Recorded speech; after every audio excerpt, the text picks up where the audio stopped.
Did you read it? Let me look. That's Oh, just me saying that says it all. somewhere in the strap, bro.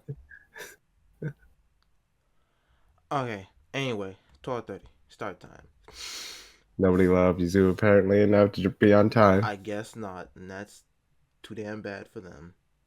Let's do that. Hit loop.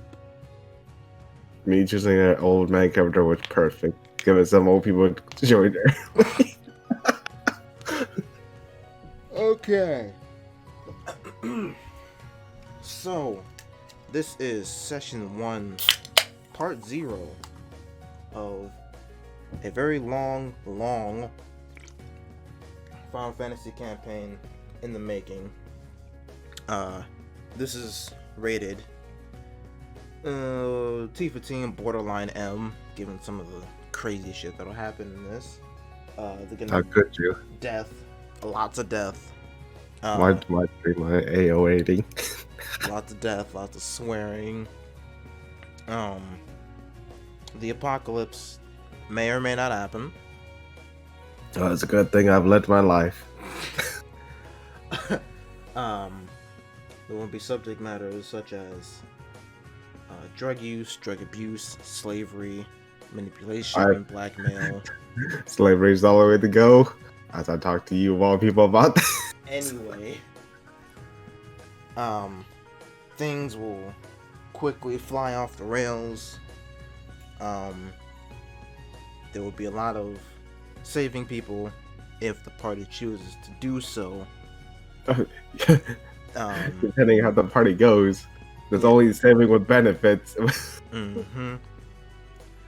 And with the preliminary stuff out of the way, in this session, there will be no combat, none whatsoever.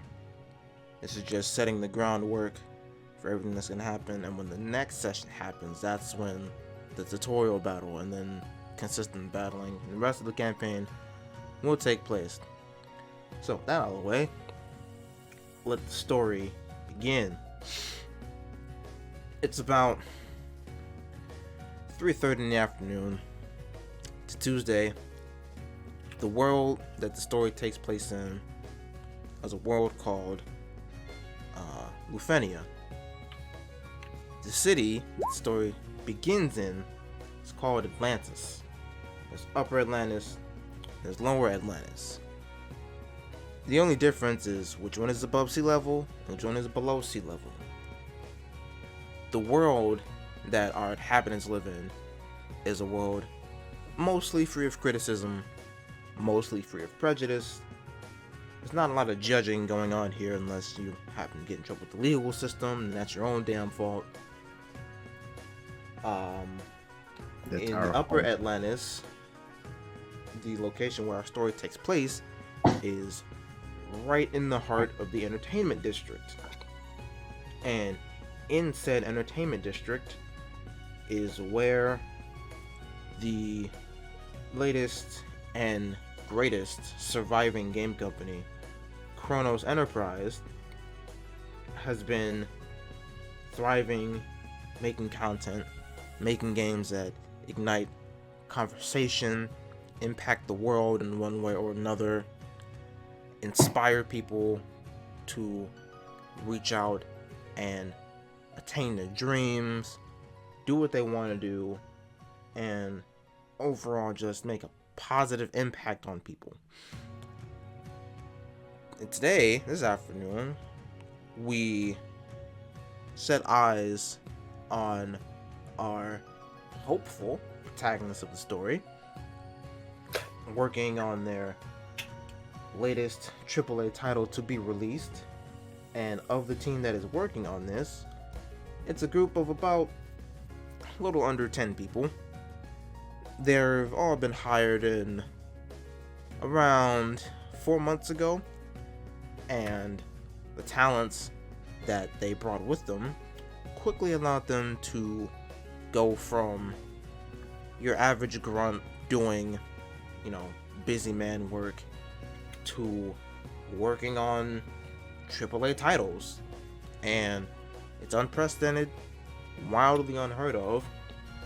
But as your boss first said when they met you, I see a lot of potential in y'all. I feel like y'all will rise up and take control of this company one day, and I can see y'all doing something great with it. And sure enough, at the rate you've been going, in about 4 months' time, relative to how this title handles, you all could be one step right up under manager. Who knows? Who knows? If I kill the boss, I'll be the boss. I would heavily advise against that. I know you would, because it doesn't work like that in the company. But yeah. So outside in the city, there's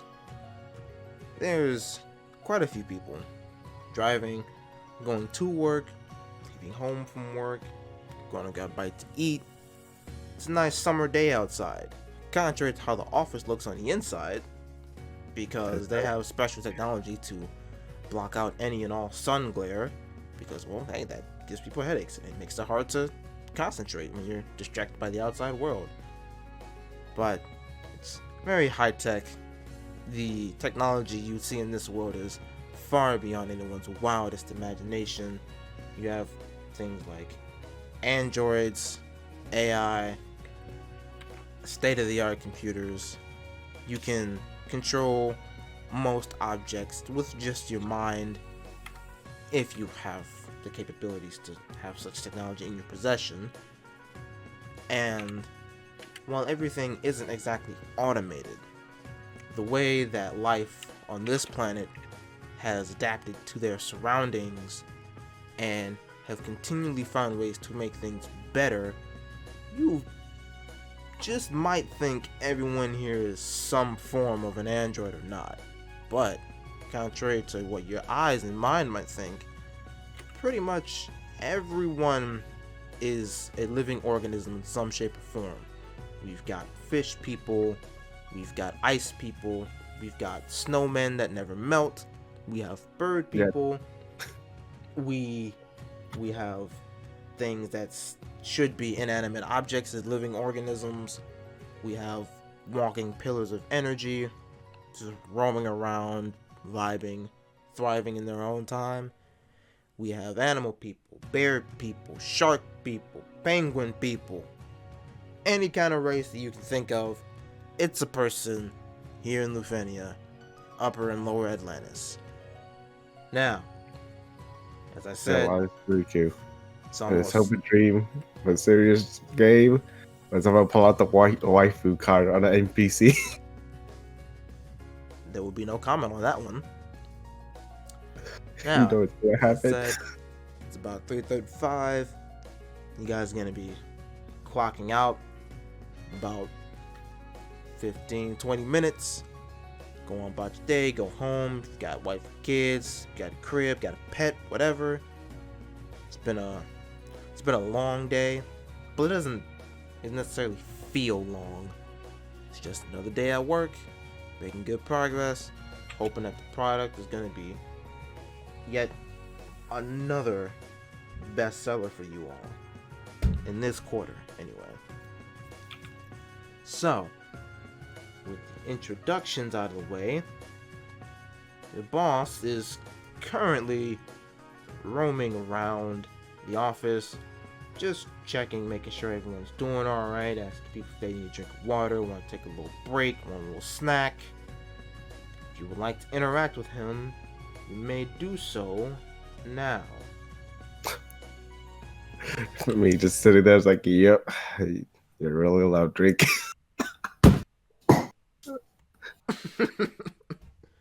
I'm not sure if people wasn't sure if to watch 12:30 or what, because somebody actually asked. He needs to interact with the boss. Yep. I know it's stuck up. I have no questions. I've done my job for 20 years. I'm about to get fired. Is that what you're saying to your boss, or are you just saying that? That's inside head analog dialogue. Oh, okay. Why would I even say that to a boss? Been here 20 years. I want to get fired right now. Clearly, this group didn't show up on time, and I'm the only one. Hey, that's just how it be. I gave them the start time, and well, they'll show up probably. Just sitting there with a box of donuts, man, for everybody just munching on it. But yeah, I have nothing to say. All right. Well, once again, like normal, he takes a sip of his lemonade. Good job, y'all. I'm not gonna lie. I really do appreciate the work y'all do here. I know I say this every day, so it might be losing its luster. But regardless, I'm glad you all work here. I'm glad you all took the time out of your lives, whatever you had planned, to come here and make change on the world. And though it be through a conventional format that a lot of people probably wouldn't pay any mind to, the fact of the matter is that here at here at Storm Enterprises, you know, we've done our goal over and over and over again. We just take the world by storm with what we make, our games, entertainment, what have you. We've done it.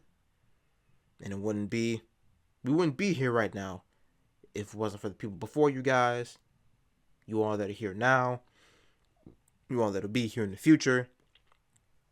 And I'm just so incredibly grateful for y'all. I'm gonna get going. I got a wife and kids to get back home to. You all clock out at your regular time. See y'all all in the morning. And with that, your boss takes his leave. And after do with this situation.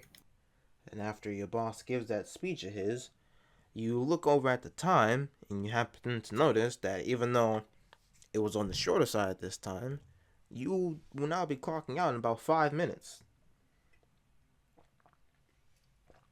Yes. Home sweet home.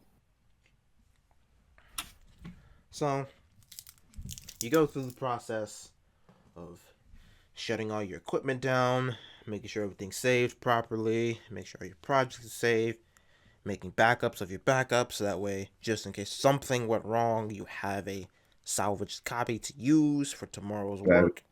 Make a copy of that backup and put it in my pocket. It's a hard copy in my pocket. Ain't gonna get touched unless it's by me. That I'm gonna robbed. I like the idea of getting robbed. So I could be the bad. But yeah, safety. Alright. You have your backups. Everyone else that should be here right now that is not, and they have backups of their backups. And now we will mosey on over to the elevator. Everyone sleep. You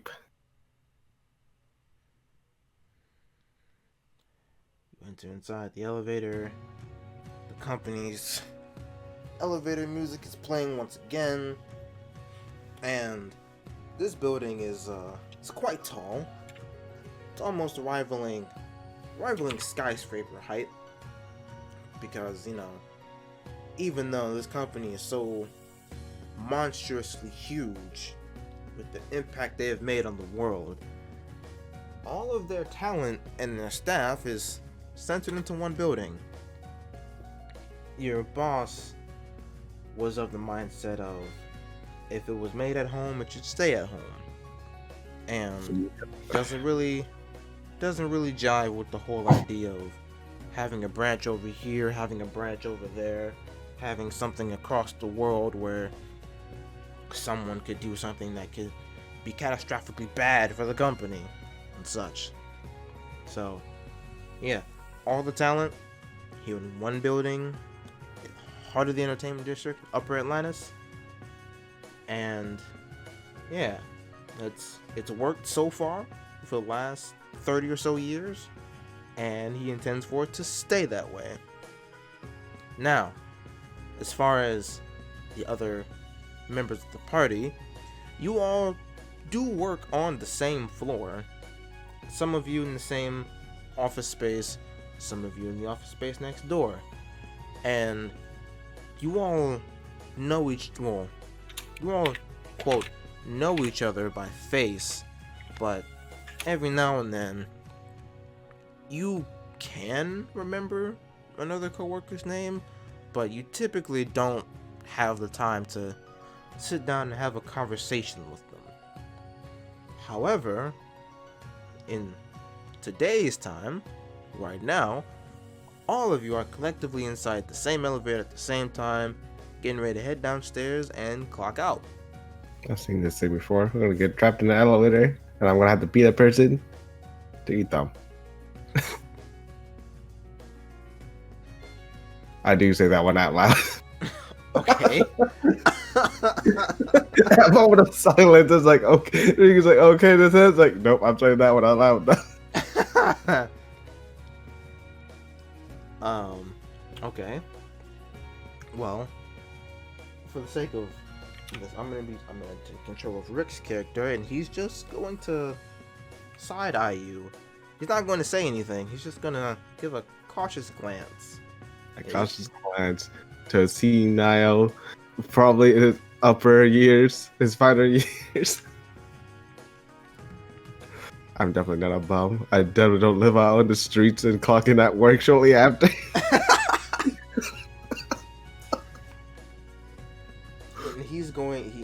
Rick is going to say, well, I don't think that's gonna happen. I think you've been watching too many movies, old timer.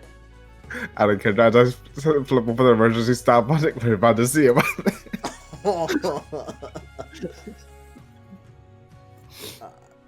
Rick assumes that you're joking, so he laughs and goes along with it. That's why I said I don't care. If I had kids gonna do this, I would get arrested shortly after. Alright, as the elevator descends, your comment causes some of your other coworkers to let out a small elevator chuckle. Oh. Yeah, they let out I a thought you were small gonna say give elevator phobia. No. So they let out a small chuckle and initiate a tiny bit of small talk, just to make the elevator ride that less quiet. And in my days, we didn't have elevators. Someone snickers at that comment. Wait, that was in character, right? Yes. Okay. Rick snickers at your comment. Like in my days, we used a ladder right outside. Doesn't matter if it was on the 50th or the first floor. Ladder. Jeez, man, you must have some pretty strong legs then, yeah? No, I watched somebody else did it. They died. Oh. Well, I would have died and took the stairs. Like a smart person. How many stairs did you have to take on the regular? Enough to have strong legs. Fair enough to potentially do a lot of stuff. As I think to myself, like carrying a team.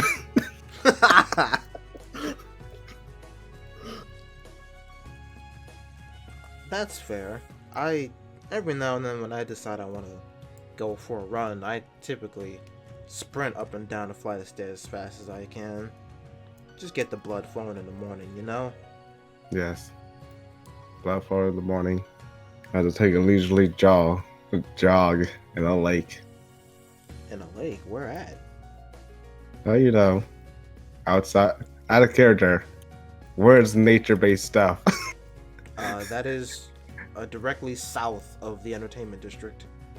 You know, directly south with a mile jog, then straight to a lake for more jogging, for more resistance, and that jog right back to get on time, to be on time for work. Oh, that's cool. I might, if you don't mind, Would you share your exercise regimen with me? I don't mind. If you drown, that's not my fault. Uh, I think I'm a pretty confident swimmer. Who said I was swimming? I was jogging underwater. I think I'm a pretty confident swimmer.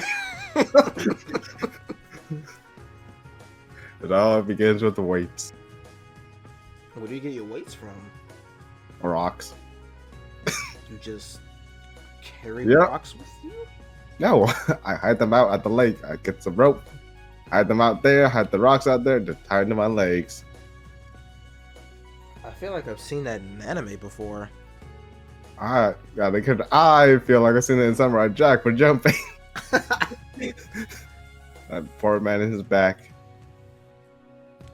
Anyway, this is back in Canada. How else am I supposed to stay under the lake? Because that's with the lock. I could have done with that Russian training. But anyway. You know, that is entirely fair. As actually is Russian training. They are expected to keep that lock under with them. Oh. They're expected to stay underwater and keep that log underwater. It's all training. Which I don't see how it's feasible. But it is apparently, because so many people pass that sort of training. Damn. That's wild. Okay, well, okay, I'm speaking for Rick again. That sounds pretty intense. How long have you been doing this kind of training? Since that was a wee bappy. My papa dropped me in that lake. Dropped you in the lake like the main character's dad did in Tekken? Yes. Oh, but it's on a cliff. That's insane. You know how it goes each generation that are influenced with games. Yeah, fair enough. That's what we do here at this company anyway. Yes. This is why if I have a child, off the plane he goes with the parachute. You gotta learn quickly. I think it's a little early for me to be considering children, given that I just turned 22. It's never too early. Huh? That reaction. He looks at you with the anime dinner plate eyes. Huh? You know, irony is in my head. I turned, my character would turn, give us a thumbs up, like, it's never too early. Just casually jumping. You never know when you're gonna die. I mean, that too is fair, but I kind of want to live my life a little bit before I settle down with someone, you know? Yes, you live your life, and a decade later, you're in the midst of in the midst of apocalypse.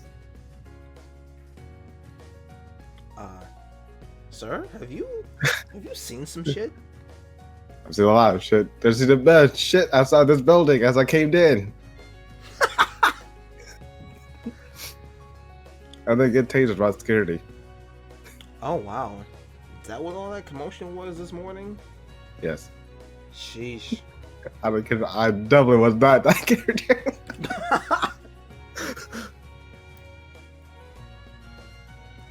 Man, the elevator is taking longer than normal today, isn't it?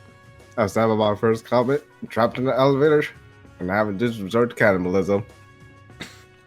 And after Rick made that elevator comment, the lights flicker for just a quick second.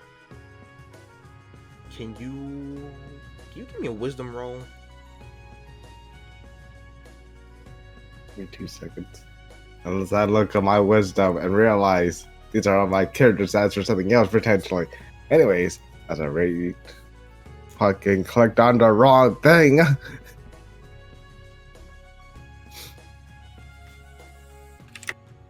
I'm gonna roll low. It's gonna be perfect. Ooh, yes. Yikes. And as I turned to everybody, he's like, it's almost time.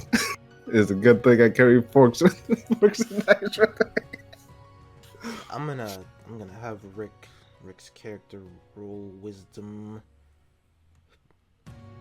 Alright, I forgot he named his character Joshua. Whoops. Yeah, that one. Where is wisdom? Click.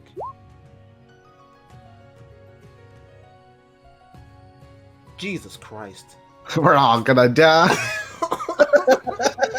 Oh no! Okay, so neither of you noticed the light flickering. I mean, that's a very prominent thing. Yeah, but it was like... It's like we both blinked at the same time. Yeah, like you both blinked at the same time and didn't notice it, kind of flickering. Okay, I'm gonna have... Oh, everyone's gonna roll low. You gotta look at life. It's like we're all gonna die. Okay, I'm gonna have Saradin roll wisdom. Jesus. Did I click the button? Click. Oh, right, I have to change that. Bro! I told you, we're all gonna die. Oh my god! Wow. You know, there's a game. No, this is reality. This now. is crazy. A 6, a 2, and a 1, bro. Dog. Go on, keep on rolling. Bro, this is crazy. This is actually crazy. Alright. I'm gonna have Kat's character roll wisdom. Now, if she gets a bad roll, I'm gonna have a problem here. Probably at 19. Okay. Okay. It took 3 failures ahead. Alright. This is the party like you're working with. The 4th attempt is the charm here. Oh god. This is gonna be a wild ride. Mine here is I rolled a 16 all year. It was like, well, that's a bad sign. Okay, so Sashi ask everyone, did you guys see that? Nope. And I would recommend seeing a psychiatrist if you're seeing things. You guys didn't see that light flicker? Nope. Late. Okay, that's never happened before. Hopefully it doesn't happen again. And then as she says that, the lights flicker again. And this time you don't have to roll wisdom. This time everybody, oh well. You say that was for me to see if I blinked. Oh, well, regardless, everyone noticed the light flicker that time. And given that this is a state-of-the-art building and the elevators were just replaced, the lights shouldn't be flickering the way that they are. If you want to make a comment about that, you can. As I sit there in silence, like, yep. Never too early to have children. Joshua replies with, I don't know if right now is the time to be making kid jokes. That's a perfect time. Because like if we die, it proves my point. I mean, again, fair, but also again, the elevator is taking a really, really long time, yes, and the lights flickered for seemingly the second time now. You deal with that. As I, of all people that shouldn't be doing this, go to the elevator shaft, elevator door to climb up top of the elevator. Okay, you actually open. Wait, right. No. Roll. Oh no. Roll sleight of hand. Oh, it's a good thing I'm not good at this. Uh-oh. Here comes that 20 though. Oh no, it's just another 12. You know what they say, when you can't open it, you break it. Wait, did you? After you don't tell nobody. No, I need you to click the sleight of hand thingy. Oh, this is a sleight of hand thingy? Where is this at? It's on your character sheet. Go down to your skills. I can actually press that? It has a 0 bonus anyways. Yeah, you can press that. I didn't realize, but I rolled a 12 for it. Unless you want me to repress it.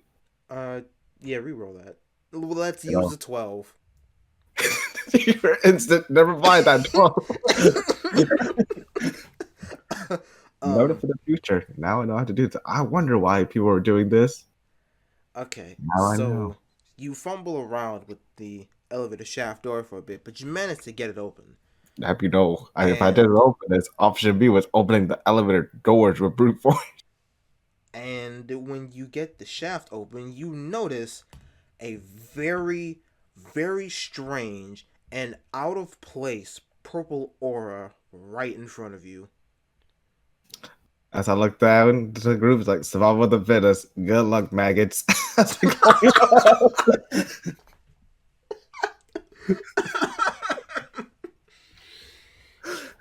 Joshua looks at you and he says, "What are you talking about?" He looks at my legs. I already started climbing. And as you start climbing up, you walk into a wall, an invisible wall that seemingly pushes you back inside of the elevator.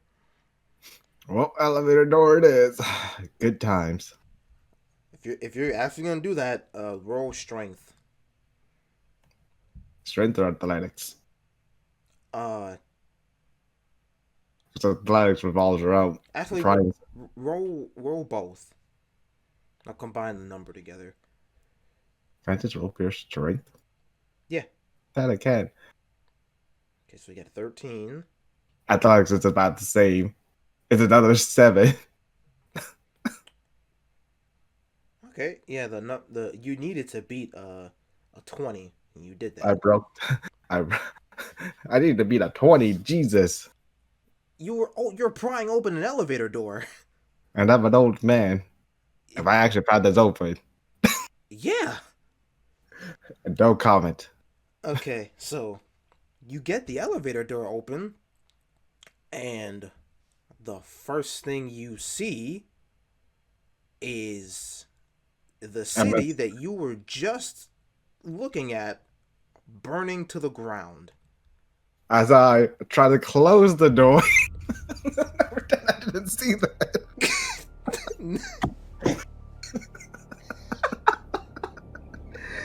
You see. Wait. Okay, all right. So you get the elevator doors open, and as you try to close them, they refuse to move. They are absolutely not moving in the slightest. As I turn around, so listen here, class.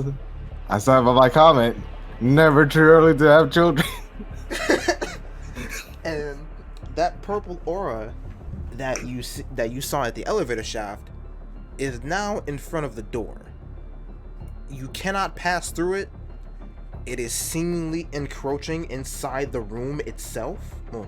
Well, time to be a man and confront this orb. I didn't go to 3 wars and probably discharge in the midst of one of them for this. And the moment the aura makes contact with your skin, you are suffering under the effects of time stasis and you can't move. You assume I wouldn't punch it first. I mean, no matter what you do, when you touch it, you can't move. Well, the only thing you can, quote unquote, move are your eyes, and you can breathe. You know what they say, we can lead by example, and if the person who's leading goes down, that rest isn't going to fare well.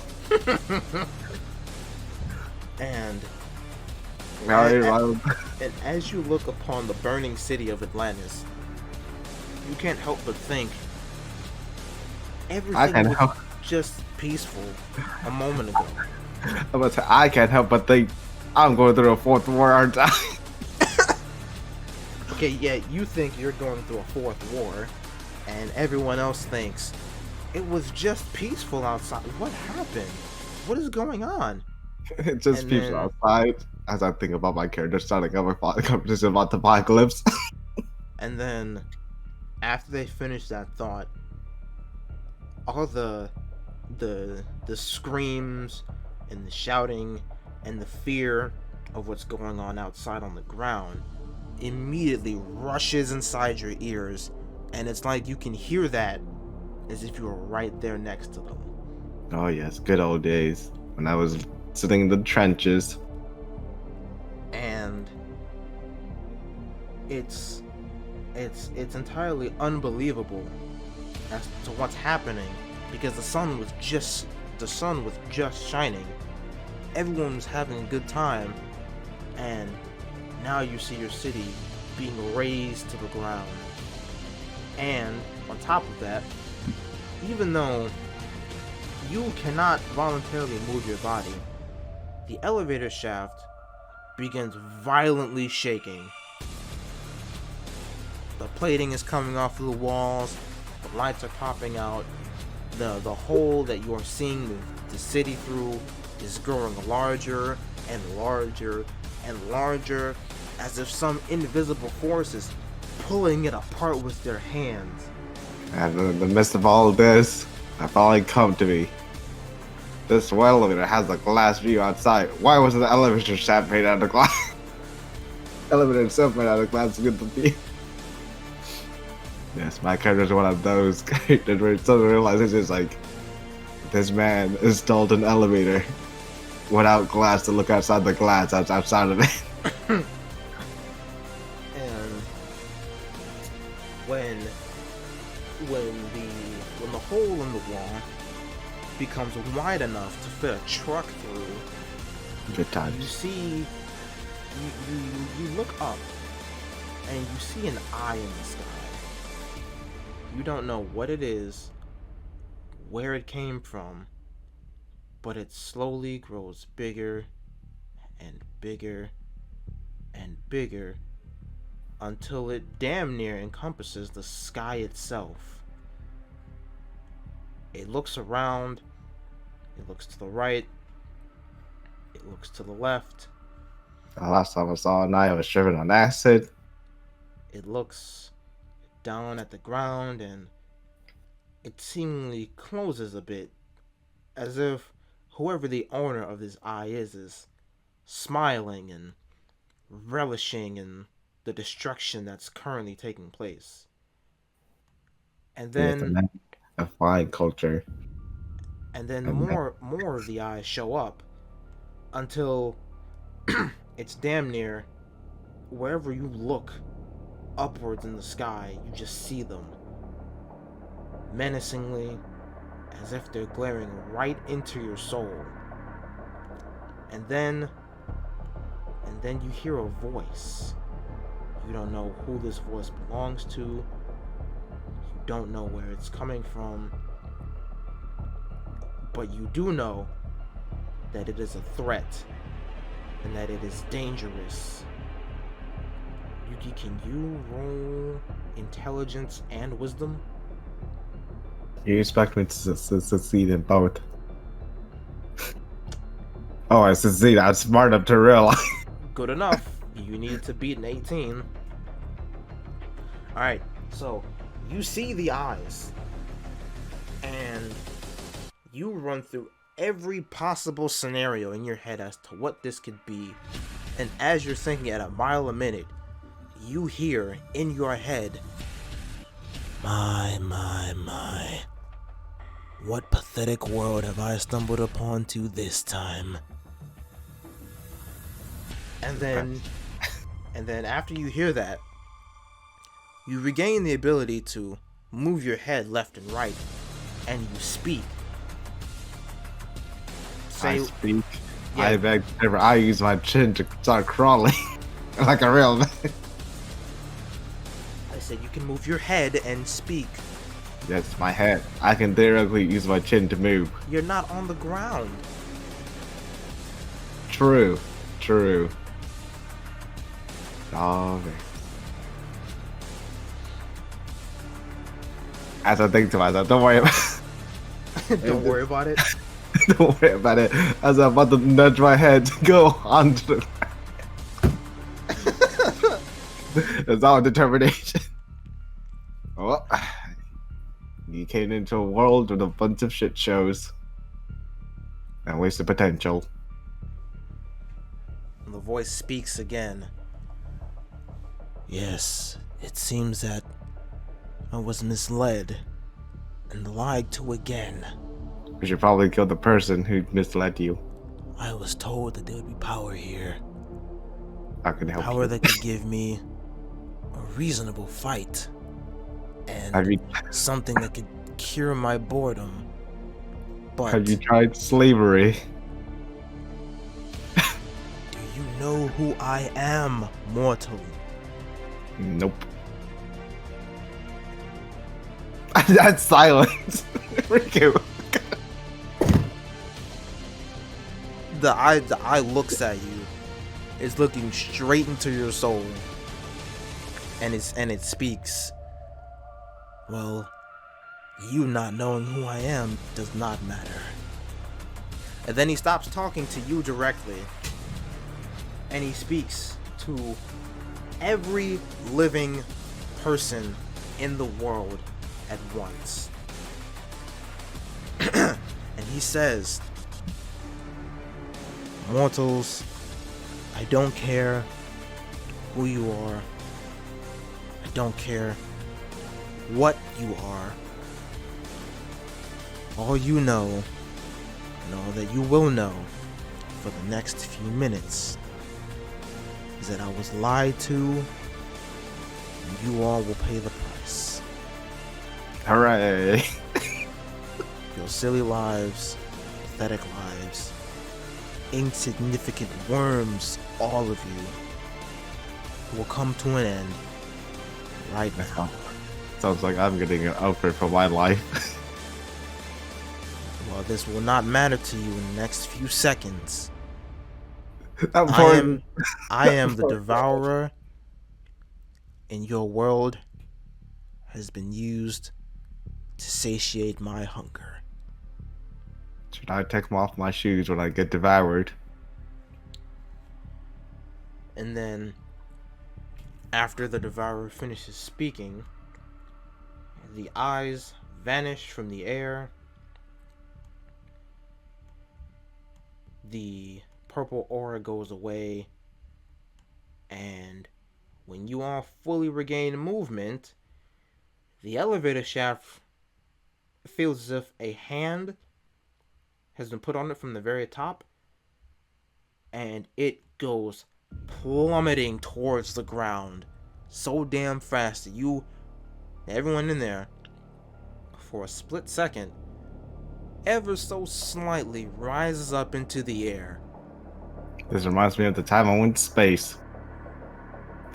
And seconds before you can have your last conscious thought, all of you are crushed and mangled by the elevator, and then subsequently by the entire building collapsing in a blaze of fire. And all of you are dead. And you thought I was crazy to carry a hard copy on me, Rick. Everyone in the elevator shaft is dead. Might be the apocalypse, but I have a copy in my pocket. And then seconds after that happens, a planet-destroying meteor breaks into several pieces, descends towards the ground, and they all fly all over and tear the world asunder. And the meteors fly around as if they were manually being controlled piece by piece by someone. And for any living inhabitants left on the world, they hear this soul-disturbing, sinister chuckle from the creature that called itself the Destroyer, Devourer. And shortly after that, everything comes to an unceremonious silence.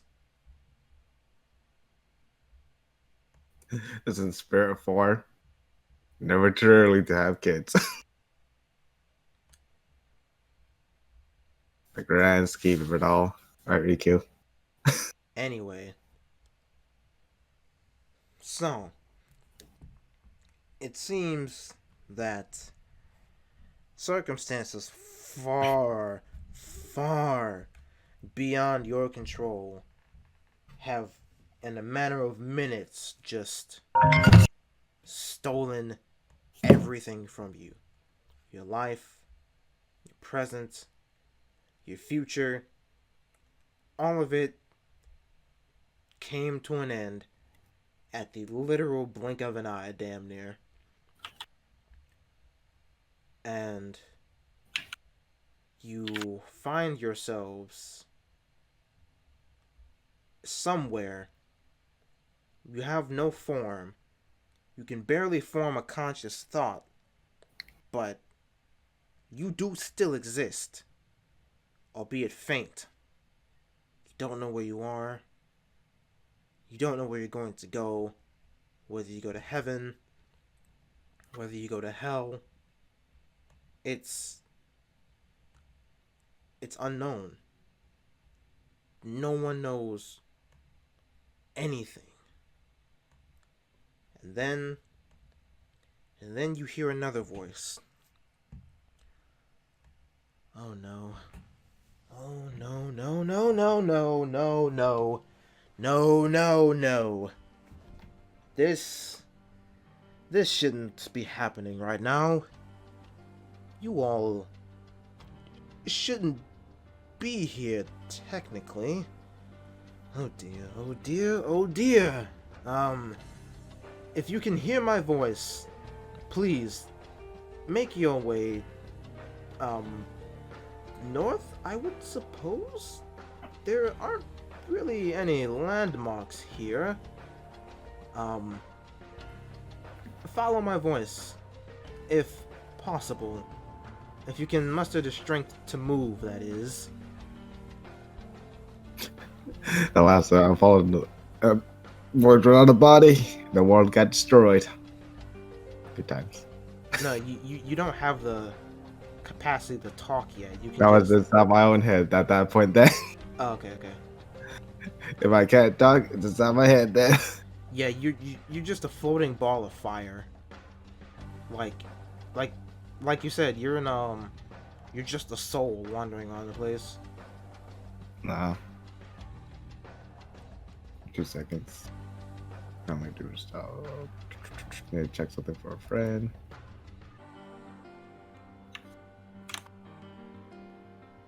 But I guess I'm going to it at the light. Yeah, just can you move your token?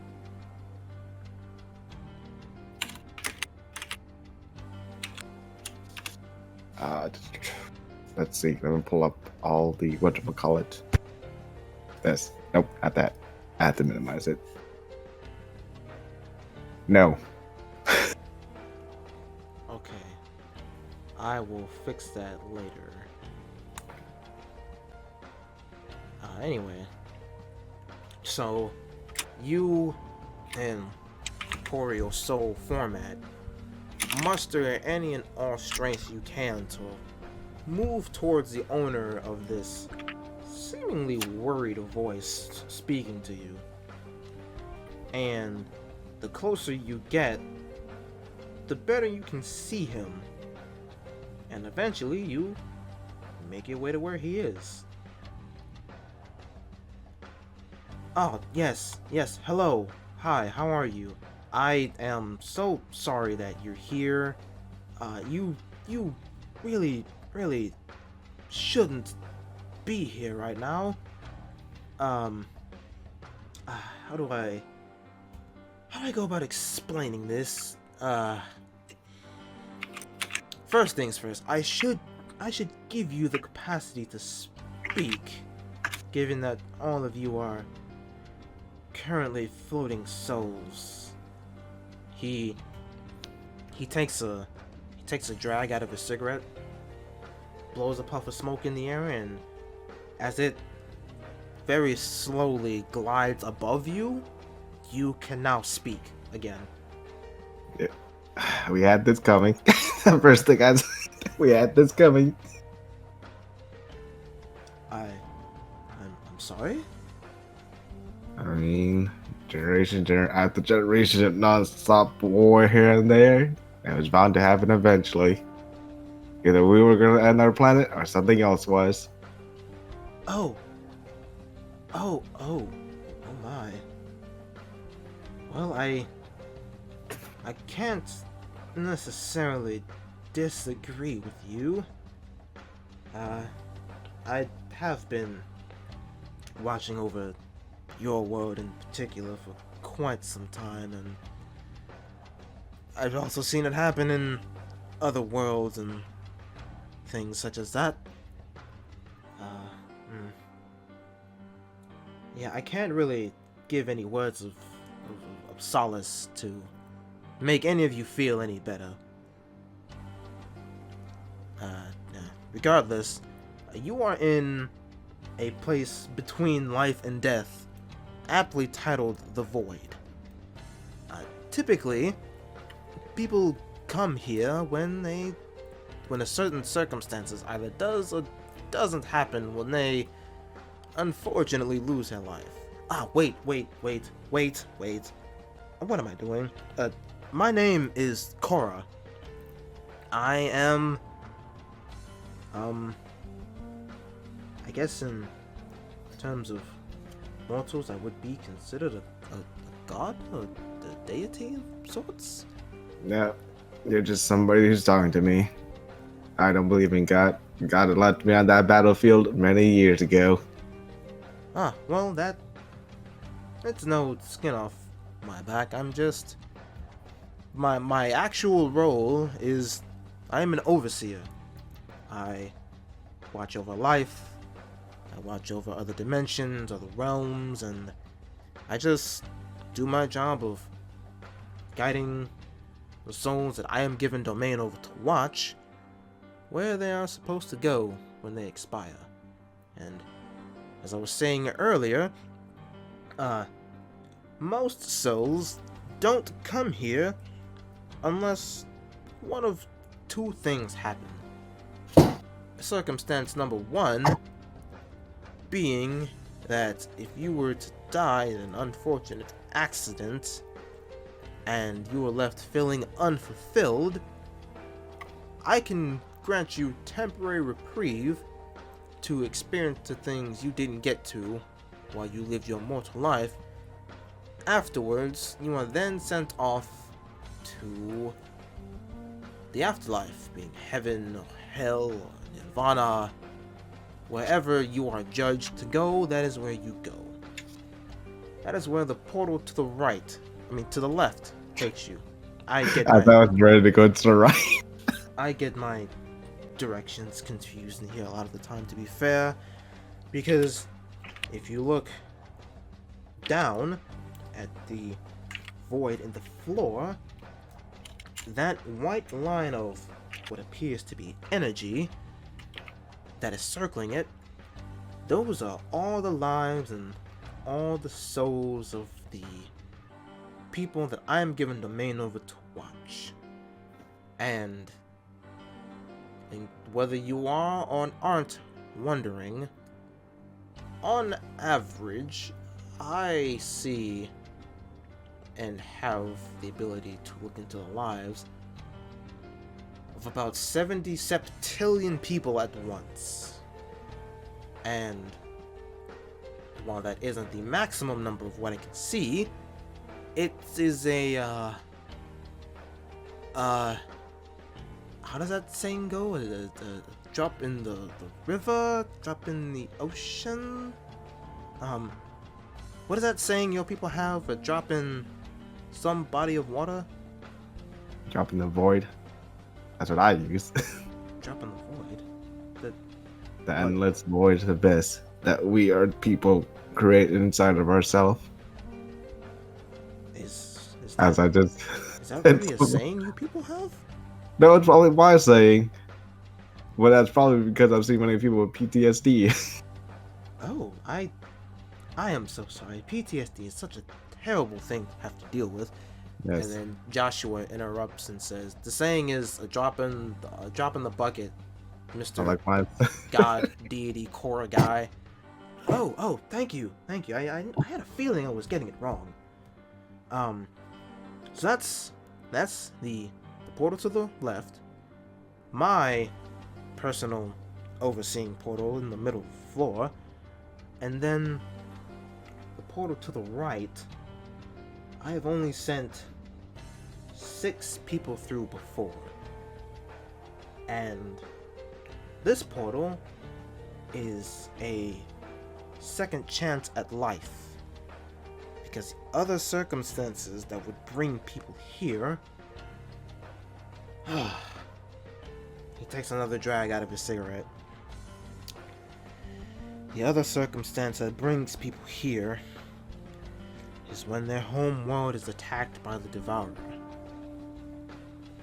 Everything that foul vermin comes into contact with is destroyed, is consumed by him. He takes the collective life force of all the inhabitants and makes it into his own, purely to satiate his own absurd hunger for entertainment and power, even though I refuse to revert to that thing as an actual person. It has as much power as it could ask for, but it still feels the need to take life from others and such. And then Joshua speaks up, well, if you're some kind of god overseer guy, why don't you just take care of him? And Cora replies, oh, silly soul. Trust and believe that if I had the capacity to do so, and I wouldn't be strictly disobeying my role as an overseer to engage in combat with and defeat him, you wouldn't be here right now, would you? Well, no, you got a point there, I guess. I don't mean to be rude. I typically don't get many visitors who have been touched by the Destroyer. Either way, with this portal to my right. I thought I was left. Left? Oh, I'm. Wait, no. From where? Out of character, Ricky. You said You said right earlier. That swapped to the left. No. He gets his directions confused all the time.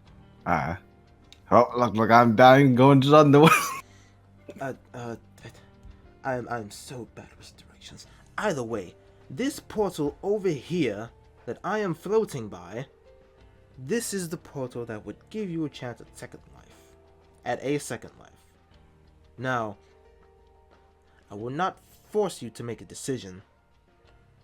You are free to make whichever decision you please.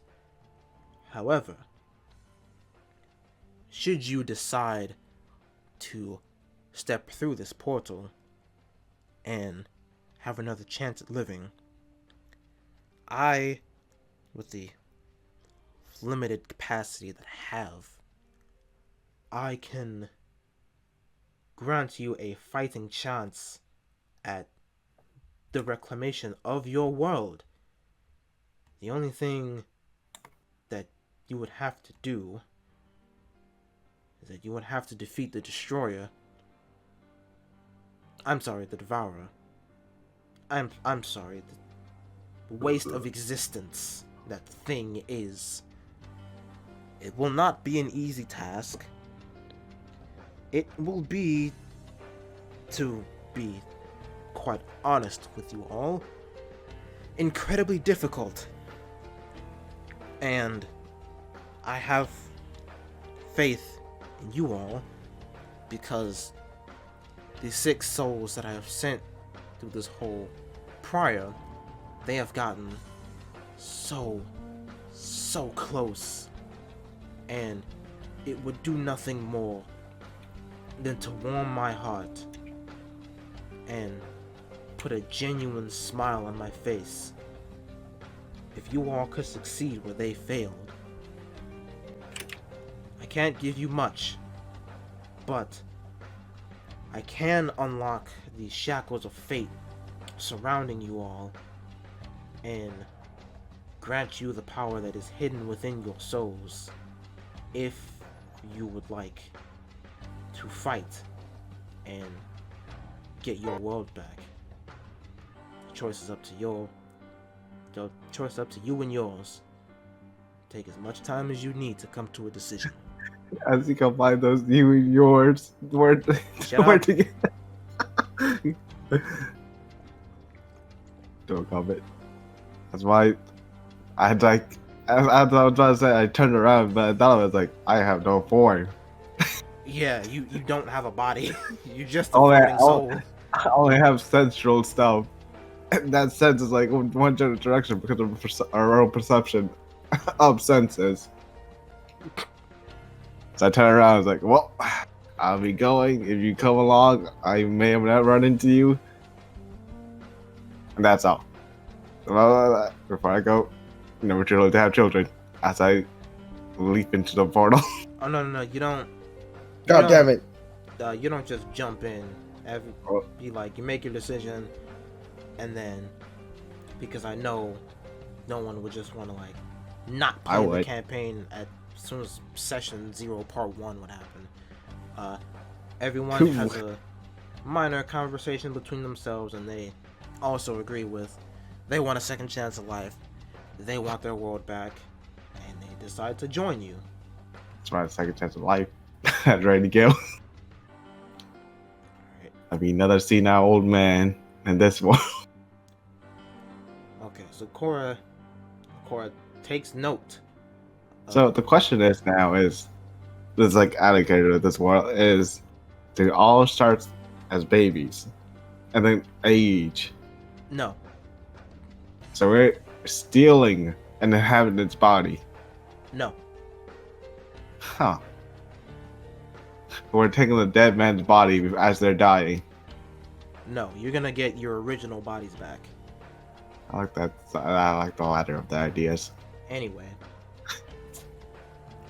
So, he takes note that all of you want to go on this hard and perilous journey to defeat the Devourer. And he very quickly perks up. And he takes off his glasses slowly, and his eyes go from a light green to a shining emerald. He takes his hand out, and he just takes a single finger, and he taps all of you where your heads would be if you had bodies. A bright green light encompasses your souls, and all of you now have bodies again. So now, in your character sheets, you can go in and you can apply your saving throws to whatever stats you want. You can pick 2 skills that you prefer to have on your skill sheets, and for your background, you're going to add God Touch. I will tell you what that does when the session ends. Where do I put that in backgrounds? Huh? So where do I put that in background? I'll show you afterwards. Say that though. Is it traits and features? Yeah, we'll go there. So, after he gives you all your bodies back, you also feel yourself gaining power that you've never known was even possible before. And he takes one clean look at you all. He is fully confident that all of you will succeed, and his parting words to you all before he sends you on to the portal is, I truly and genuinely believe that the lot of you will defeat that world-consuming bastard and reclaim your world. And who knows? On your journey, you may touch the souls of other people, help people out with their problems, you can become heroes. I would very, very much like to see that happen. If you have no further questions or comments for me, I will send you all on your way.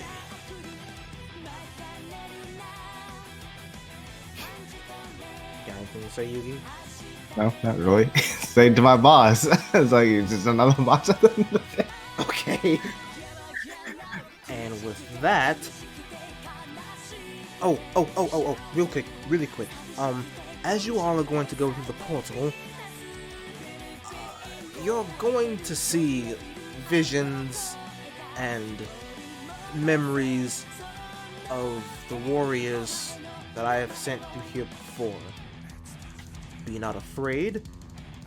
Do not run from them. It's just to show you what exactly you will be engaging with when you make it to the new world. And the name of this world is called Palamecia. I wish you the best in your journey, and hopefully the next time I see you, you won't be dead and you have succeeded. Take care. Only time will tell. And as you all go through the portal to Palamecia, Session 1.0 has now come to an end. And on top of that, there is a video that you need to watch.